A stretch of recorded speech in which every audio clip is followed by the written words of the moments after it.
So I've come to the realization that it's actually just too easy to get fat.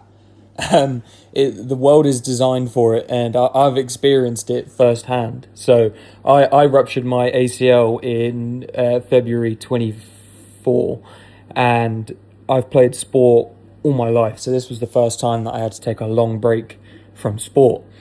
Um, and the months were adding on, and I realized I wasn't going to be back without a surgery, and I was waiting for a year for a surgery. And so I coped with food. I don't smoke, I don't drink, I don't do drugs. So my vice ended up being food. Um, yeah, man, it was sugar, chocolate, high fat, like saturated fat foods. I was just putting them away, and before I knew it, I had put on over 20 kilos of weight, which is about 50 pounds for my Americans. So yeah, in the space of like a year, I had put on 20 kilos of fat. And I'm feeling it now. I've had my surgery and I'm rehabbing, and I'm realizing that actually the only thing stopping my rehab is the weight I've gained. And, you know, I didn't realize how easy I was putting on weight. But now looking back and thinking about it, of course I did. When you're on the road and driving and you go stop in somewhere, every option is just crap food, like sugar, chocolate, sweets, pastries. When have you ever seen fruit at like a petrol station? And then it goes beyond that. So if you're at home, delivery apps, especially during COVID, delivery apps became massive. So now it's not just like takeaway and fast food you can order through there. You can order anything. You could order from a shop. You're not shoehorned to have fat food. So you could argue, yeah, I could order healthy from Deliveroo, but let's be real. That's not what they want these apps for. They want you to be buying addicting fast food from these apps. Okay, that's why McDonald's are doing their own delivery now. You can get just about anything. That's why the deals are always for fast food. And it's just convenience. These days, we love convenience. Everything has been made so convenient for us. Whenever I'm ordering a takeaway, I go and get it because I'm like, I could not be a lazy piece of shit, and I could just go get it. And so that's what I do. It's made me think back to the times when I was eating clean, the times where I was in really good shape. And now that I have that comparison, I can just realize how much better you feel when you eat clean. Your mental clarity is just there. There's no brain fog.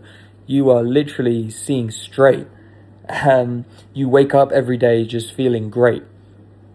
There's not a moment where you wake up and go, oh, I feel kind of rough today. You just feel ready to attack the world. And you look forward to exercise. You look forward to getting out and not being sedentary. That's another problem with today's world, is that we're just so sedentary. Office jobs make up a large amount of the job market, and people just sit down all day. They just sit down. They don't go out and walk, and it's just a shame. I go out for a walk on my lunch break, and I always find that it does me good. One, it gets me away from the screen. It takes me out of that world. I reconnect to nature, what's outside, fresh air, and I can just clear my head. I don't walk out there with a podcast or music playing or being on my phone. I really try to soak in the moment and be present. And when I come back, I'm ready to attack work. And it's probably been the biggest change I've made. I've always thought that corporate companies should introduce a second work break, but it forces you to go walk, not to sit and eat food or sit in front of the TV. You should go for a walk. You should go out and get some steps. Even if it's just 15 minutes, it's better than just sitting down in a chair all day long.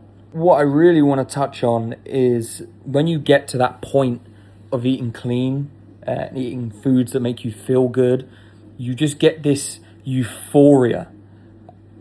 You just feel like you're glowing, you're beaming. I feel like Goku when he achieves Super Saiyan. That's how I feel all the time when I'm eating clean. But when I eat like crap, my mental health just goes completely in the bin. I can do all sorts of habits that, scientifically they raise dopamine, increase sleep and all that sort of stuff. But if what I'm putting in my body is terrible, then nothing changes. I've just got a terrible mental health. And another good way to look at it is you wouldn't put diesel in a petrol car because it wouldn't work. So why, as humans who thrive off foods that are whole, vegetables, meat, complex carbohydrates, why would we put chemically engineered food in our body? Something that we didn't evolve with, something that has not been around as long as we have, So the baseline for eating clean, there's an analogy that I've heard from a guy called Higher Up Wellness, and I love it because it perfectly encapsulates everything about eating clean. It needs to have grown on a tree, grown in the ground, or had a mum and dad. That's what you should be eating. Now, don't get me wrong, there is margin for things that, don't fit in that category. For example, I think zero calorie drinks, are perfect for weight loss. Not loads of them. Don't replace water for it, but if you enjoy one of those, have one with your dinner or have one with your lunch. Why not? It's got 0 calories. And if you're worried about the aspartame killing you, look, unless you are super skinny and you really want to dial in those aspects of your nutrition, if you've got loads of weight to lose, your weight will kill you faster than the aspartame will. Okay, they did a study, and the amount of aspartame you need to ingest daily to get a health problem, I promise you aren't consuming that much. I really do promise you. And that was for a regular sized person, not someone who's overweight. So there's that. But yeah, grew in the ground, grew on a tree, had a mum and dad. Those things are what you should be focusing on. Okay, eating clean, focusing on protein, having vegetables with every meal, so important.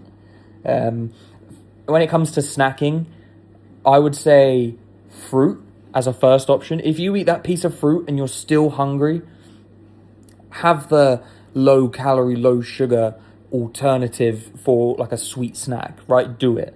But you've had the fruit. If you have a small glass of water and some fruit, you probably actually aren't going to want to snack anymore. And ultimately, all this comes down to is food education.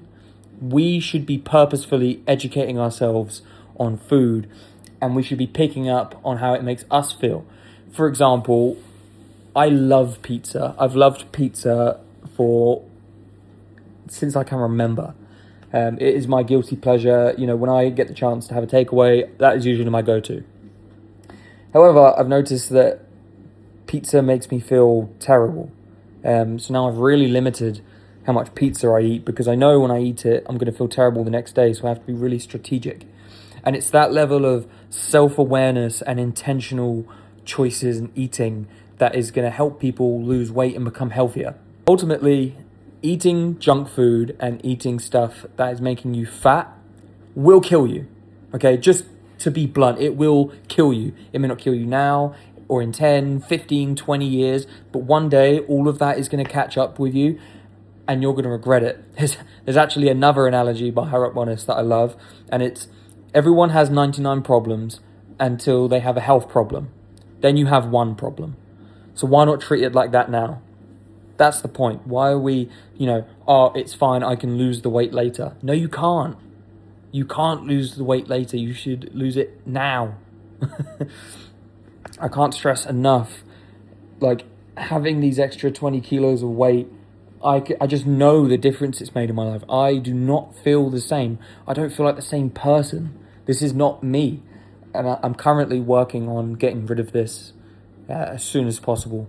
I'm currently 117 kilos. I want to get down to 90 ideally, but 100 I will take as a good check mark. Once I get down to 100, I consider that my kind of halfway point, because I think the first 17 kilos are going to be easier to lose than the last 10. But ultimately, we need to start making these swaps. You need to start making intentional food choices. Start educating yourself, food awareness, and take it slow. Take it at your own pace. If you rush into it, it's going to be overwhelming and you're not going to want to do it. And you're probably going to go on a binge. So be intentional about the foods you eat. Raise your awareness. Educate yourself on how your food makes you feel and what food is good for you. And move. Even if it's steps, if it's not the gym, the gym is preferred, but even if you're just aiming to walk 10k steps a day and you don't do any current physical activity, that's amazing. That's fantastic. That's exactly what you want to be doing.